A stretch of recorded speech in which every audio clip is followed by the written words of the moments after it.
Le livre de démarche clinique, c'est un livre qui s'adresse aux étudiants en sciences de la santé et qui parle du raisonnement clinique, qui parle aussi de comment enseigner l'examen physique et aussi de l'entrevue médicale en médecine.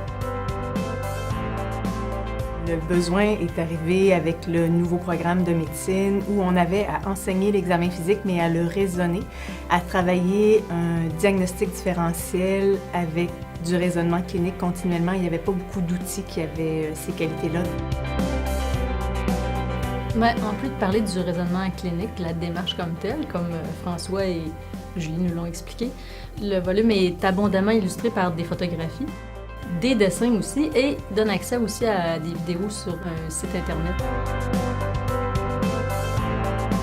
Je dessine souvent dans mon bureau auprès de mes patients, puis une fois que j'ai dessiné, souvent, c'est beaucoup plus clair, puis quelqu'un qui comprend mieux sait pourquoi il va poser un geste. De plus, le langage est simple et compréhensible pour l'homme de la rue, oserais-je dire. Donc, il est accessible à tous, puis en français. Il y a des sections là-dedans qui sont écrites en fait pour les enseignants, entre autres une section sur l'évaluation, de nouvelles modalités d'évaluation pour évaluer le raisonnement clinique. Les étudiants, ça leur permet aussi de s'initier aux nouvelles modalités d'évaluation qui sont peu connues, donc ça permet de se préparer aux nouveaux examens qu'ils ont à affronter.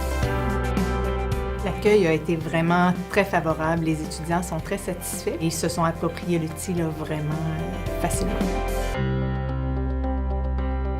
On apprécie beaucoup de gagner ce prix-là. C'est important pour nous.